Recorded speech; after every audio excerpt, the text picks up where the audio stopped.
You know that feeling when you're up against a fear that just feels like a brick wall?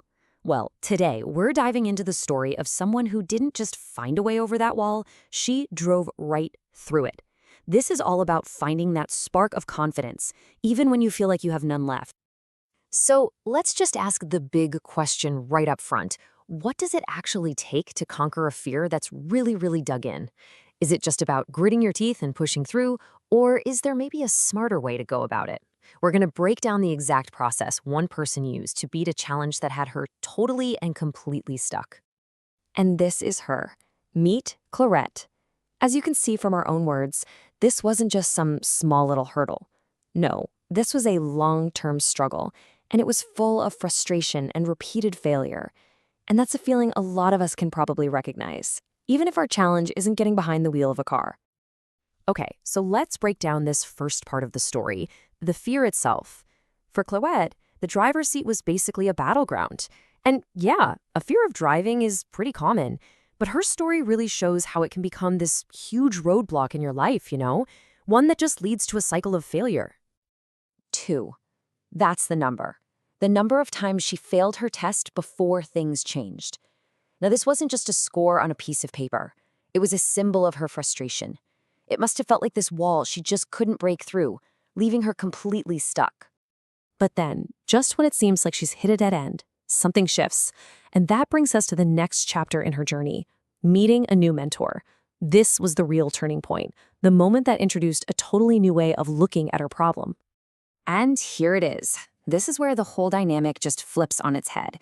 Her new instructor, a guy named Stefan, didn't start the lesson with a bunch of commands. He started with a question about her expectations. That one simple move put Clarett right back in the driver's seat of her own learning, and it was a sign that, you know what, this time was going to be different. And his whole vibe really reflected this new dynamic. You can see it here. He was calm, supportive, professional.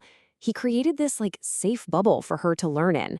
Instead of all that pressure and intimidation she felt before, he offered patience. And that's the absolute perfect foundation for facing any fear. So how did this whole supportive environment actually turn into a real strategy? Well, that brings us to the absolute core of her transformation, this really powerful tool she started using called the driver's diary. So the official term for this is reflective practice. It sounds kind of fancy, but it's incredibly simple. And wow, is it effective? After every single lesson, she'd just sit down and write about it. She'd analyze her own performance. She wasn't just driving anymore. She was actively learning from every single mile. And here, we get a little peek inside that diary. I mean, look at this.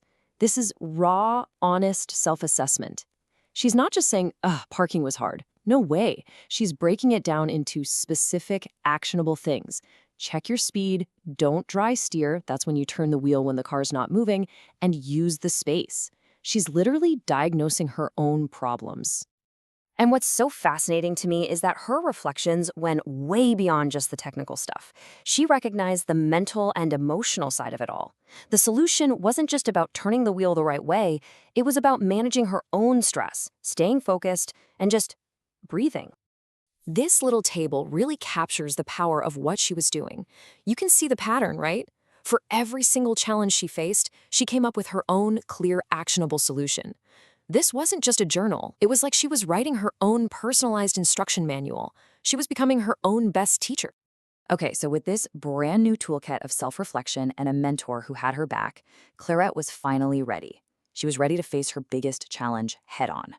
You could call it the final boss of her driving anxiety, the highway. She names the beast right here. It wasn't just driving in general that scared her. The highway, that was the peak of her fear. The speed, the intensity, all of it. This was the ultimate test, not just of her driving skills, but of her entire new mindset. This visual just perfectly captures the before and after that was going on inside her head. On the left, you've got the chaos of fear, rushing, forgetting, high stress. And on the right, you see the calm, methodical approach she developed. She literally learned to replace rushing with control, stress with analysis, and that blind panic with just careful observation. And in the end, her whole strategy for the highway really just boiled down to this simple 3-step mental toolkit. Anytime that panic started to creep in, she had a process to fall back on. It's such a powerful reminder that conquering a huge fear often starts with just mastering a few small, repeatable actions. And that brings us to the finish line, the final result. After all the reflection, all the practice, and facing down her biggest fear, where did she finally end up? I mean, this quote says it all, doesn't it? The goal was never just about passing the test. The real victory was walking into that test without fear. She had completely changed her relationship with driving. The test itself was just a formality, really, to prove what she already knew deep down. She was a confident driver. And that's really the deeper lesson here. A good mentor, a good process, it doesn't just get you through the exam, it prepares you for real life. Stefan's guidance gave Clarett a skill, and more importantly, a mindset that would keep her safe for years to come, long after she got her license. So as we wrap up Clarett's story, let's just boil it down. These are the keys to her transformation.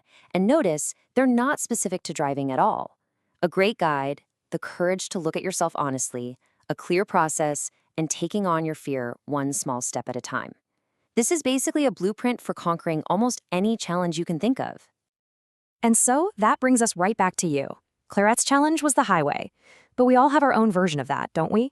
Maybe it's a tough conversation you need to have, or a new skill you want to learn, or a big presentation at work. So the real question is, what's your highway? And which tool from this story are you going to use to start conquering it?